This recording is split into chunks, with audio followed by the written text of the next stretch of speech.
नमस्कार, द नगरी न्यूज की खास पेशकश खबर दिन भर में आपका स्वागत है। मैं हूं ललित वर्मा। चलिए और करते हैं आज की बड़ी खबरों की ओर। विधानसभा में शून्यकाल के दौरान कांग्रेस विधायक रोहित बोहरा द्वारा कथित अभद्र इशारा किए जाने का मामला गर्माता जा रहा है। स्पीकर वासुदेव देवनानी ने इसे गंभीर बताते हुए कहा है कि पूरे मामले का वीडियो देखा जाएगा और गरिमा के विपरीत पाए जाने पर कार्रवाई की जाएगी।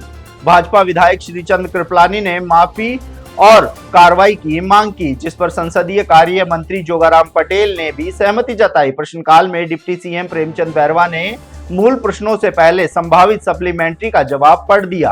भाजपा विधायक कल्पना देवी और नेता प्रतिपक्ष टीकाराम जूली ने इस पर टिप्पणी की। वहीं जल जीवन मिशन मामले में जलदाय मंत्री कन्हैया लाल चौधरी ने एक आईएएस अधिकारी के खिलाफ एसीबी में मुकदमा दर्ज होने की बात कही।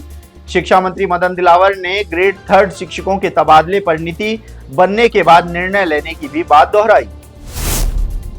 राजस्थान कर्मचारी चयन बोर्ड की 3 भर्तियों वनपाल, महिला पर्यवेक्षक और कृषि पर्यवेक्षक के लिए आवेदन प्रक्रिया पूरी हो चुकी है। वनपाल भर्ती में 3,76,139 आवेदन आए हैं, जिसमें एक पद पर 1452 अभ्यर्थियों में मुकाबला रहेगा। महिला पर्यवेक्षक भर्ती में 1,24,143 आवेदन प्राप्त हुए हैं और प्रति पद 1724 अभ्यर्थियों के बीच टक्कर रहेगी। कृषि पर्यवेक्षक के लिए 1,83,396 आवेदन आए हैं। इसमें एक पद पर 167 अभ्यर्थियों में प्रतिस्पर्धा देखने को मिलेगी। तीनों परीक्षाएं क्रमशः 18 अप्रैल कृषि पर्यवेक्षक, 18 जून महिला पर्यवेक्षक और 28 जून वनपाल को आयोजित की जाएंगी। एलडीसी भर्ती के 10,644 पदों के लिए 5,18,551 आवेदन मिल चुके हैं, जिसकी अंतिम तिथि 13 फरवरी है। वहीं 804 पदों वाली लैब असिस्टेंट भर्ती में अब तक 4,67,701 आवेदन प्राप्त हो चुके हैं। राज्य में अगले सप्ताह एक पश्चिमी विक्षोभ सक्रिय होने की संभावना है। मौसम केंद्र जयपुर के अनुसार 18 फरवरी के बाद प्रदेश के कई हिस्सों में बादल छाने और हल्की बारिश हो सकती है। गुरुवार को हल्के बादलों और ठंडी हवाओं के कारण तापमान में गिरावट दर्ज की गई। फतेहपुर में न्यूनतम तापमान 5.9 डिग्री, चूरू में 9.4 डिग्री और सीकर में 9.5 डिग्री दर्ज किया गया। वहीं बाड़मेर और चित्तौड़गढ़ में अधिकतम तापमान 31 डिग्री से ऊपर रहा। मौसम विभाग के अनुसार 15 फरवरी के बाद सर्दी का असर धीरे धीरे कम होगा और तापमान सामान्य से ऊपर जा सकता है। दूसरे बैंक में लोन ट्रांसफर आवेदन स्वीकार नहीं किए जाने से नाराज माकपा कार्यकर्ताओं ने जंक्शन स्थित एसके फाइनेंस कार्यालय के बाहर धरना दिया। कार्यकर्ताओं ने चेतावनी दी है कि मांगे नहीं मानी गई तो कार्यालय पर तालाबंदी कर दी जाएगी।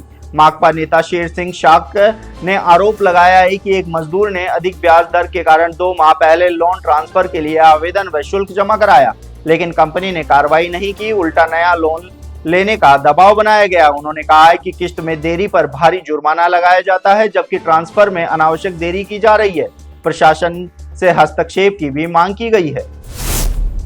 टोंक में इसरदा बांध डूब क्षेत्र संघर्ष समिति की बैठक के बाद किसानों ने सरकार और प्रशासन पर लापरवाही का आरोप लगाते हुए आंदोलन तेज कर दिया है। अपनी मांगों को लेकर किसान नेशनल हाईवे 52 की ओर कूच करने निकले, लेकिन पुलिस ने उन्हें रास्ते में ही रोक लिया। फिलहाल किसान NH 52 के पास टोंक के पक्का बांध क्षेत्र में धरने पर बैठे हैं। मौके पर SDM और SP सहित 2 पुलिस थानों का जाब्ता भी तैनात किया गया है। किसानों ने चेतावनी दी है कि यदि उनकी मांगे जल्द पूरी नहीं की गई तो वह नेशनल हाईवे जाम करेंगे, जिससे यातायात प्रभावित हो सकता है। इसकी संपूर्ण जिम्मेदारी प्रशासन की होगी। जिला प्रशासन द्वारा सरकारी जमीन से अतिक्रमण हटाने की कार्रवाई के विरोध में ग्राम बलाड़, गड़ी थोरियान, बाड़ी घाटी और बीज गोदाम के सैकड़ों किसान ग्रामीण जुलूस के रूप में जिला कलेक्ट्रेट पहुंचे। ग्रामीणों ने आरोप लगाया है कि बिना पूर्व सूचना उनके मकान, दुकान और बाड़ों को ध्वस्त कर दिया गया। ग्रामीणों ने SDM दिव्यांश सिंह को ज्ञापन सौंपते हुए कहा है कि प्रशासन ने बिना विधिक प्रक्रिया अपनाए कार्रवाई की और सामान निकालने का समय तक नहीं दिया, जिससे उन्हें भारी आर्थिक व मानसिक नुकसान हुआ है। ग्रामीणों ने पीड़ितों को मुआवजा, आबादी भूमि का विस्तार और कब्जे की भूमि पर पट्टा जारी करने की मांग की। इस दौरान ADM ब्रह्मलाल जाट ने आश्वासन दिया है कि उनके मकान नहीं तोड़े जाएंगे। केशोराय पाटन उपखंड क्षेत्र में लाखेरी खुर्द, माधोराजपुरा एवं निमोटा केशव नगर संपर्क सड़क की खराब हालत को लेकर ग्रामीणों ने प्रदर्शन किया। सामाजिक कार्यकर्ता सूरज हर्षल के नेतृत्व में उपखंड कार्यालय पहुंचकर ज्ञापन सौंपा गया। ग्रामीणों ने कहा है कि बरसात में सड़क बंद हो जाती है, जिससे दर्जनों परिवारों को परेशानी होती है। कई बार विधायक और सांसद को अवगत कराने के बावजूद समाधान नहीं हुआ। चेतावनी दी गई है कि पंचायत राज चुनाव से पहले सड़क नहीं बनी तो चुनाव का बहिष्कार किया जाएगा और जनप्रतिनिधियों को गांव में प्रवेश नहीं करने दिया जाएगा। श्री कर्ण नरेंद्र कृषि विश्वविद्यालय जोबनेर के अधीन संचालित कृषि विज्ञान केंद्रों की वार्षिक कार्य योजना बैठक का आयोजन कृषि प्रौद्योगिकी अनुप्रयोग अनुसंधान संस्थान जोधपुर द्वारा राजस्थान कृषि अनुसंधान संस्थान दुर्गापुरा में किया गया। मुख्य अतिथि कुलगुरु प्रोफेसर डॉक्टर पुष्पेंद्र सिंह चौहान ने जल संरक्षण, आर्टिफिशियल इंटेलिजेंसी और कृषि मशीनीकरण को प्राथमिकता देने पर बल देते हुए कहा है कि आधुनिक तकनीकों से किसानों की आय व स्थायित्व बढ़ेगा। कार्यक्रम की अध्यक्षता अटारी जोधपुर के निदेशक डॉक्टर जेपी मिश्रा ने की। निदेशक प्रसार शिक्षा का डॉक्टर रघुनंदन शर्मा ने प्राकृतिक खेती मॉडल को बढ़ावा देने का आह्वान किया। रारी दुर्गापुरा के निदेशक डॉक्टर एस एस मनोहर ने centre for excellence of natural farming के लिए राज्य सरकार का आभार जताया। तकनीकी क्षेत्र में विश्वविद्यालय के अधीन 11 कृषि विज्ञान केंद्रों के वरिष्ठ वैज्ञानिकों ने आगामी वर्ष की कार्य योजना का प्रस्तुतिकरण किया। हनुमानगढ़ जिला मुख्यालय पर वाहनों के फिटनेस प्रमाण पत्र जारी करने की व्यवस्था पुनः शुरू करने की मांग को लेकर डीटीओ कार्यालय परिसर में चल रहा बेमियादी धरना तीसरे दिन समाप्त हो गया। Truck union, taxi union, tempo union, बस एसोसिएशन व यातायात जन सेवा सलाहकार समिति के प्रतिनिधि आंदोलन में शामिल थे।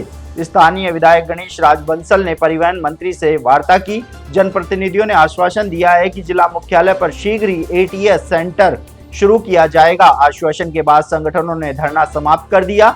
धरना समाप्ति पर सुशील कुकरेजा के नेतृत्व में 11 सदस्यीय संघर्ष समिति गठित की गई। ट्रक यूनियन के लीलाधर शर्मा ने चेतावनी दी है कि समय पर एटीएस सेंटर शुरू नहीं हुआ तो 10 दिन बाद चक्का जाम सहित उग्र आंदोलन किया जाएगा।